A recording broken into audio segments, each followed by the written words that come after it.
Hello, this is Mike. I'm going to give you a quick tutorial on how to do simple edits, or even complicated edits to your existing website, assuming that you're using WordPress. If you're not sure, there's plenty of sites out there. If you Google the term, what theme is that? You can see what WordPress theme is being used on you or even your competitor's site if you see something you like, and kind of want to build off of that.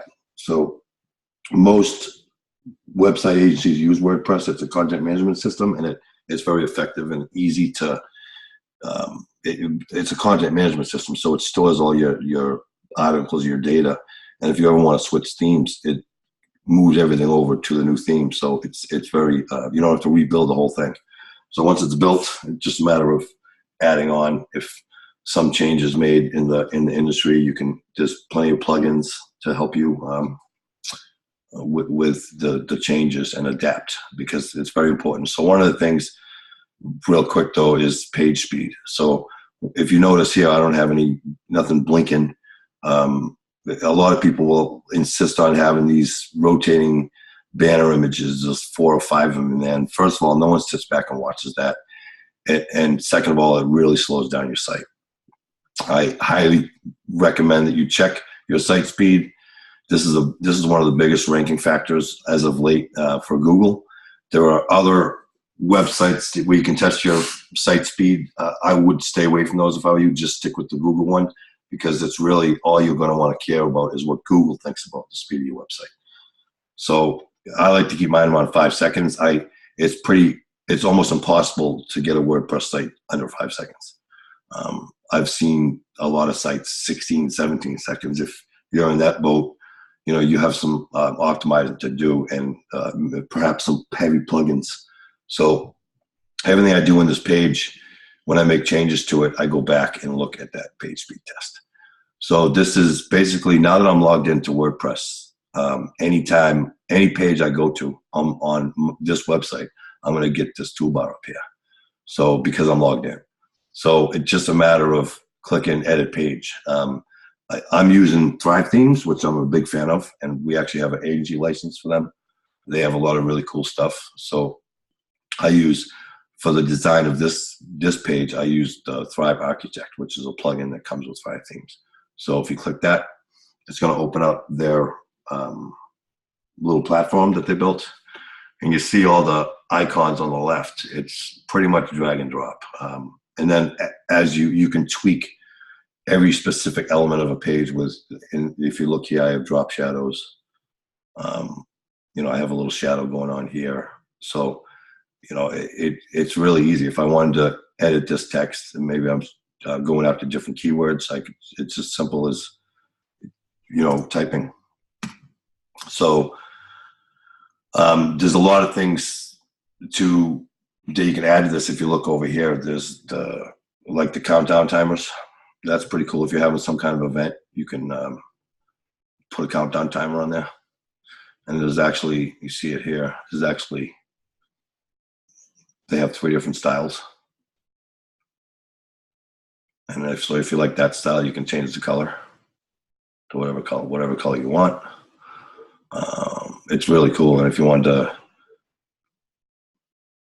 to say something about that, like sale happening or something, you just basically sale ending in, and you can play around with this. You can center it.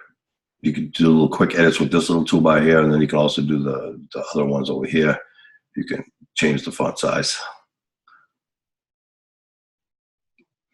You can nudge it up and down, left and right if you want for some reason. You can do background styles. There's just a lot you can do with this. So that's how easy it is. And then you just hit save. So, and it's live. I mean, as soon as you hit the save button, it's live on your website. But again, whenever you do these, you really should check your page speed. The reason why, again, someone is charged, one of my clients, they were charging $500 a month just to do simple website edits, like adding employees to their employee page or removing them, occasionally changing like a coupon. I mean, $500 a month, that's, kind of a lot of money for just minor editing. So it's this is learnable. There's plenty of forums out there about WordPress that you can learn if you look. I'll get into this a little later, but this is basically what the back end of WordPress looks like, and you can see this particular website is really just my playground, and I play around with a lot of these. I don't even use a lot of these, but I have them just to test them out. Again, it's all about PageSpeed for me, so I stopped using all of those. And even if you look at the themes, I've had a lot of themes installed in the past for this. Actually, it's under my major my network account. But 2015, this is something that a lot of people build off of. If they make people who make custom websites out of WordPress, they usually use a theme like 2015, which is a free theme. But you have to know a little CSS, and you have some WordPress skills to customize it to the way the customer wants it. So, there's plenty of capable people out there that do it. It's just a matter of the price. I mean, I've known companies that paid $10,000 for a site loaded with heavy plugins, and I mean, there's nothing you can do about it. They either work with what they have or redesign their site. It's unfortunate. So you should get some, if you're going to spend some money on a web designer or any type of digital work. That's where people like me come in. As far as consultant go, I can help guide you and make sure that the correct things are done. If it's going to be with another vendor, I don't really advertise that I do websites, but I do, fully functional, optimized websites for usually around $300. If there's a shopping cart, which like WooCommerce, it would be around $500. So if you have any questions, just hit the contact us page up there, and I look forward to talking to you. Thanks a lot for watching this video.